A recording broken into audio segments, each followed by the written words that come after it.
কলিজার টুকরা স্ত্রী খাদিজা নাই, যাকে সবচেয়ে ভালোবাসতেন, সবচেয়ে প্যার করতেন, যাকে মাহাব্বাত করতেন। এবং সাইয়েদাতুনা খাদিজার জন্য বিশ্বনবী মা আয়েশাকে ধমকও দিয়েছেন।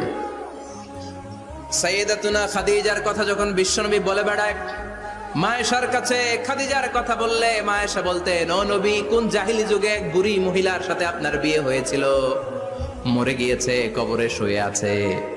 ওই মহিলার পরে কত সুন্দরী সুন্দরী নারীরা আমরা আপনার ঘরে আসলাম, তারপরে ওই বুড়ির কথা আমাদেরকে বলেন কেন, ওই বুড়ির কথা শোনান কেন? বিশ্বনবী রেগে গেলেন।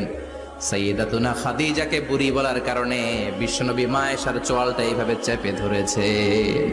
কোনদিন স্ত্রীর গায়ে হাত তোলেননি, শুধু এই একবার খাদিজাকে বুড়ি বলার কারণে মা আয়েশার থুতনি চেপে ধরেছিলেন। আল্লাহু আকবার। আবার বিশ্বনবী বলতেন, রুজিকতু হুব্বাহা, খাদিজার ভালোবাসা আল্লাহ আমার হৃদয়ে ঢুকিয়ে দিয়েছে। আবার বিশ্বনবী দোয়া করলে বলতেন, ও আল্লাহ, ওই কিয়ামতের ময়দানে যেদিন বন্ধু বন্ধুরে চিনবে না, বাবা ছেলেরে চিনবে না, মা তার মেয়েরে চিনবে না, পীর সাহেব মুরিদরে চিনবে না, মুরিদ পীর সাহেবরে চিনবে না, ওই কঠিন দিনে যেন আমি আমার কলিজার টুকরা খাদিজারে ভুলে না যাই। ওই কঠিন দিনে আমি যেন আমার খাদিজারে চিনতে পারি। সুবহানাল্লাহ। তার মানে ভালোবাসা বেশি না কম? সাইয়েদাতুনা খাদিজা ইন্তেকাল করলেন, জাবালে হাজুনের পাশে ওনার কবর। যারা হজ উমরা করতে গিয়েছেন দেখেছেন না, মক্কা একটা কবর আছে, এটা মাকবারাতুল মাআলা, মাআলা। কিন্তু এটারে বাংলাদেশিরা বলে জান্নাতুল মুআল্লা বলবেন না, কারণ এই কবরস্থানে অনেক কাফির মুশরিকেরও কবর আছে, তো ওদের কবরস্থান কি জান্নাত হইতে পারে? এটাকে মাকবারা বলবেন। মাকবারা মাআলা বা মুআল্লা, আর মদিনায় হচ্ছে মাকবারাতুল বাকিয়া। মুআল্লা কবরস্থান মক্কায়, আর বাকি কবরস্থান মদিনায়। এর পাশে বিশাল এক পাহাড়, হেরেম শরীফ থেকে দেখা যায় জাবালে হাজুন, এর পাদদেশে বিশ্বনবী নিজ হাতে সাইয়েদাতুনা খাদিজাকে কবর দিয়েছেন। কবর দিয়ে সবাই চলে যায়, বিশ্বনবী যায় না।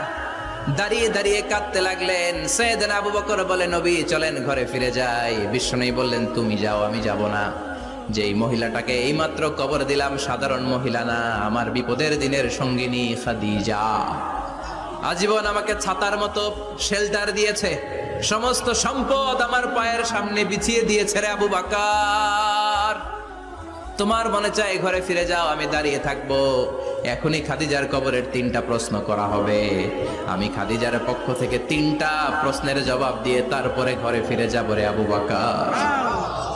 সাইয়েদনা জিবরাইল এসে বললেন, ইয়া রাসূলুল্লাহ, ইয়া হাবিবাল্লাহ, দাঁড়িয়ে থাকার দরকার নাই, আবু বকরের সাথে চলে যান।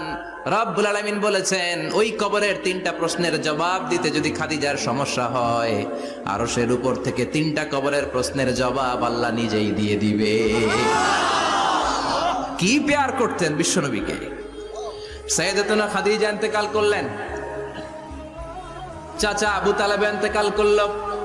দাওয়াত দেওয়ার জন্য বিশ্বনবী ওই তায়েফের ময়দানে গেলেন। তায়েফের ছেলেরাও পাথর মেরে বিশ্বনবীর দেহটারে ঝাঁঝরা করে দিল। বলেন ঠিক কিনা?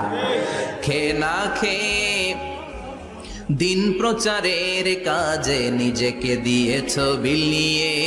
তায়েফের কাফিরেরা চিনল না সে আলো, দুষ্ট ছেলেদের পিছু দিল লেলিয়ে।